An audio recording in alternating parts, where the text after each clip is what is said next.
구독과 좋아요는 큰 힘이 됩니다. 안녕하세요, 라이트하우스입니다. 최근 판교의 공공임대 아파트 분양전환 문제로 PD수첩 방송에서까지 한국토지주택공사의 폐해에 대해 나오고 있는데요. 오늘은 이 LH에 대해 자세히 알아보겠습니다. 2009년 10월에 출범한 LH는 국민 주거안정의 실현과 국토의 효율적 이용을 목적으로 한국토지공사와 주택공사를 통합해서 만들어졌는데요. 랜드 앤 하우징을 줄여 LH라고 부르지만 인간 중심이란 뜻의 라이프 앤 휴먼이나 국민 행복이란 뜻의 러브 앤 해피니스라는 뜻도 담고 있다고 하네요.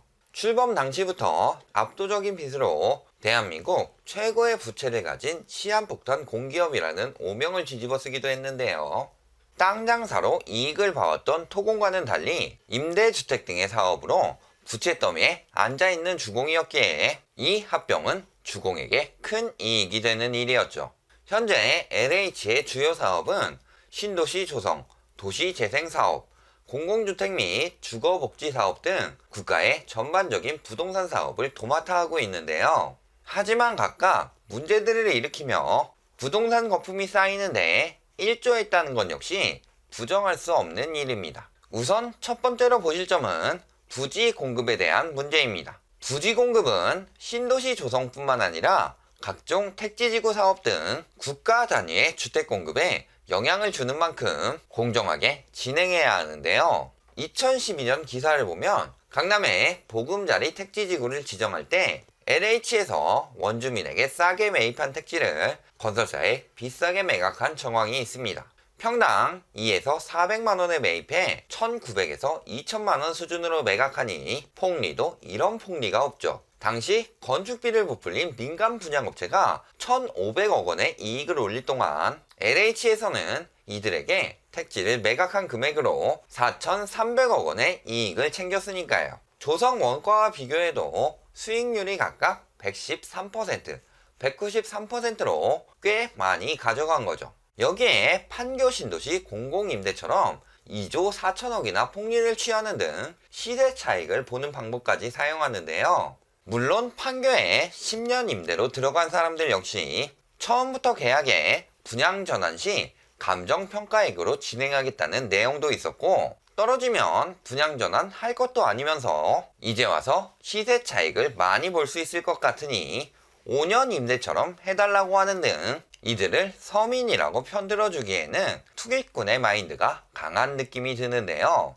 10년 임대주택 분양 전환 기간을 6개월에서 12개월로 연장하고 주택도시기금에서 분양 전환금을 융자하기도 하며 분양 전환을 하지 않을 시 최대 8년까지 임대기간을 연장해 거주 문제도 해결하는 등의 정책적인 해결 방안과 분양가 상한제보다 더 저렴하게 주변의 60-70% 수준의 분양가로 분양 전환 가격을 책정했음에도 더 낮춰달라고 하는 건 욕심으로 보이네요. 차라리 아예 나갈 때까지 영구임대 형식으로 진행하거나 5년 임대 형식으로 진행하되 양도세를 많이 부과해 시세 차익을 거의 못 보게 하는 등 주거는 보장하면서 투기로 진행되지는 않게 하는 조치가 필요해 보이네요. 하지만 처음부터 감정평가액으로 분양 전환을 하겠다는 계약 자체가 성공적으로 끝난 1기 신도시 분당 인근인데다 강남이 가까워 시세 차익을 보려고 계획한 것으로 보이기 때문에 LH의 잘못이 훨씬 더 크다고 봅니다. 이렇게 택지나 공공임대주택 분양전환 등으로 많은 시세 차익을 남기면서 집값 거품의 시발점 역할을 하게 된 거죠. 이렇게 싸게 사서 차익을 남기는 것보다 더 심각한 건 신도시 상가 부지 등을 입찰 형식으로 진행해서 건설사들끼리 경쟁을 시키는 방법으로 가격을 높여서 파는 점입니다. 우선 위례 신도시의 상가 부지를 보면 주차장 용지를 제외하고는 입찰 가격에 비해 적게는 146%에서 많게는 200%가 넘는 낙찰가를 보이고 있고요. 인천 쪽을 보더라도 검단 신도시의 상업용지는 낙찰가가 200%가 넘는 곳이 속출하고 있고, 루원시티는 150%, 영종 하늘도시는 160%가 넘는 낙찰률을 보이는 등 땅 장사를 통해 많은 수익을 올리고 있습니다. 이렇게 경매식으로 분양하면 건설사들끼리 경쟁이 붙으며 필지 가격이 올라가니 건설사들이 이를 명분으로 분양가를 더 비싸게 책정하면서 가격은 천정부지로 치솟게 되는 거죠. 여러 영상에서 말했던 미사, 다산, 위례, 세종 등 상권이 형성되지 않는 지역들이 높은 필지 가격으로 1층 상가가 너무 비싸게 분양되면서 수익률이 안 나오게 된 케이스라고 보시면 되겠습니다. 이외에도 필지 분양을 나눠서 진행하면서 조금씩 가격을 올리기도 하고 분양 원가 공개를 축소한 이후 대지비를 슬금슬금 올리기도 하는 등 공기업임에도 공익적 목적에 힘을 쓰기보다 사익을 위해 수익을 많이 올리기 위한 방법들을 사용하는 느낌을 지을 수가 없네요.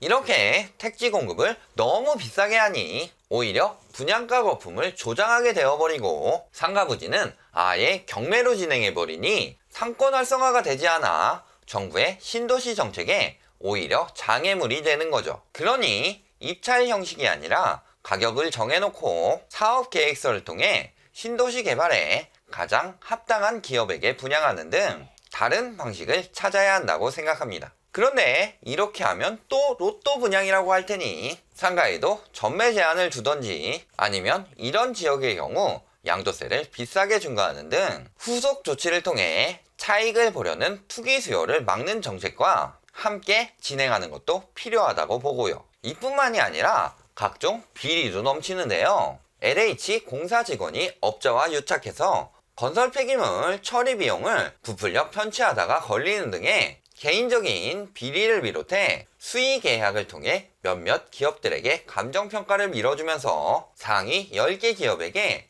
70% 이상의 계약을 몰아주기도 했죠. 간부나 직원들이 뇌물수수를 통해 하도급 업체에게 특혜를 제공하기도 하고 1000억 원 성과급 잔치도 하는 등의 비리가 심각하네요. 결국 공기업이 사익을 취하기 위해 국민 주거 안정의 실현과 국토의 효율적 이용이라는 본연의 목적을 저버리면서 이는 낙수 효과처럼 타고 내려와 점점 더 늘어나는 거품으로 인해 부동산이 폭등하는 등 국가 정책을 좀먹는 좀벌레 역할을 하고 있다는 거죠. 두 번째로 보실 부분은 주택 부분입니다. LH에서는 국민임대주택 및 행복주택, 장기전세, 영구임대, 임대분양전환 등의 다양한 공공임대주택을 다자녀 국가유공자, 신혼부부, 노부모 부양 및 주거 불안정자 등에게 주거 안정을 위해 특별 우선 공급하고 있는데요. 그런데 문제는 주거는 되지만 안정의 취지와 맞지 않는 점이 있다는 거죠. LH에서 고시한 올해 공급되는 공공임대주택은 무조리다 59제곱미터 이하이고 이중 수원 고등지구에 들어가는 원주민 특별공급의 공공임대를 제외하면 전부 50제곱미터 미만입니다. 몇몇 케이스는 이 정도 크기도 괜찮지만 다자녀, 노부모 부양, 신혼부부 등이 살기에는 많이 좁죠. 2명 정도 살기가 적당한 크기에 다자녀나 노부모를 부양하는 사람들이 살기에는 짐들 공간조차 부족하게 되고 신혼부부 역시 자식을 낳으려면 큰 집으로 이사 가야만 하니까요. 가뜩이나 아이를 낳으면 들어갈 돈도 많은데 대출 받아서 큰 집 가는 것은 더욱 무리일 테고 대출을 안 받아서 사자니 집값이 너무 올라서 부모님이 도움을 주지 않는 이상 아이를 키울 만한 규모의 집을 사기는 거의 불가능에 가깝죠. 임대주택 외에도 또 다른 LH 사업 중 하나인 신혼희망타운 역시 마찬가지로 46, 55, 59제곱미터로 공급되기 때문에 신혼부부가 살기에는 좋으나 아이들을 키우기에는 매우 작은데요. 아기 때야 괜찮다 치더라도 아이들이 중고등학교만 들어가도 집이 좁다는 것이 확 느껴지실 겁니다. 인근에 아무리 보육센터나 놀이터 조성 등의 아이를 키우기 좋은 환경을 조성하면 뭐라나요? 결국 애들이 크기 전에 돈 모아서 이사를 가야 하는데 말이죠. 또 신혼희망타운의 입주 조건은 혼인기간이 7년 이내인 무주택 세대 구성원인데요. 위례, 고덕, 양원 등에서 공급된 신혼희망타운은 46 타입의 경우 위례는 3억 3천, 고덕은 1억 7천, 양원은 2억 6천부터 55 타입의 경우는 위례는 4억, 고덕은 2억, 양원은 3억 1천부터 있는데요. 위례나 양원 등에 분양되는 가격이 일반적으로 신혼부부가 7년 이내에 벌 수 없는 돈으로 분양되는 것이 문제라는 거죠. 결국은 주택을 살 수 없는 신혼부부들을 위해 저렴하게 분양되는 것이 아니라 주택을 살 수 있는 여력이 충분히 있는 신혼부부들에게 저렴하게 공급하는 꼴이 되었습니다. 그럼에도 아이를 기르기에는 매우 작은 평수로 결국은 이사를 가야만 하니 이 역시 출산을 장려한다고 보기는 어렵겠네요. 결론을 말씀드리겠습니다. LH 토지주택공사는 공기업인 만큼 국민을 위해 일하는 기업이 돼야 하는데 오히려 토지 장사 등을 하면서 사익을 추구하는 사기업처럼 행동하고 있습니다.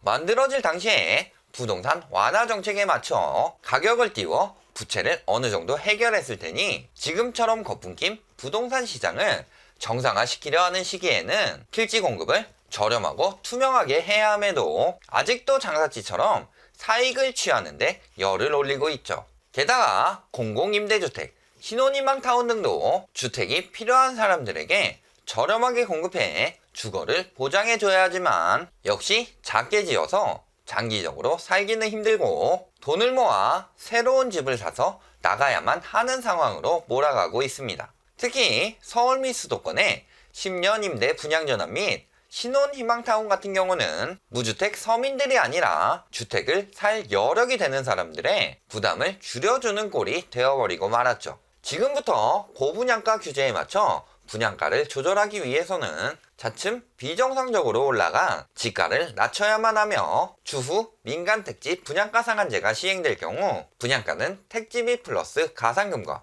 건설비 플러스 가상금으로 책정되기 때문에 적어도 그때가 되어서는 땅 장사를 그만하고 택지비를 낮출 수 있도록 해야 정부 정책에 맞춰 가격 하락을 돕는 추세로 만들 수 있을 것이라 생각합니다.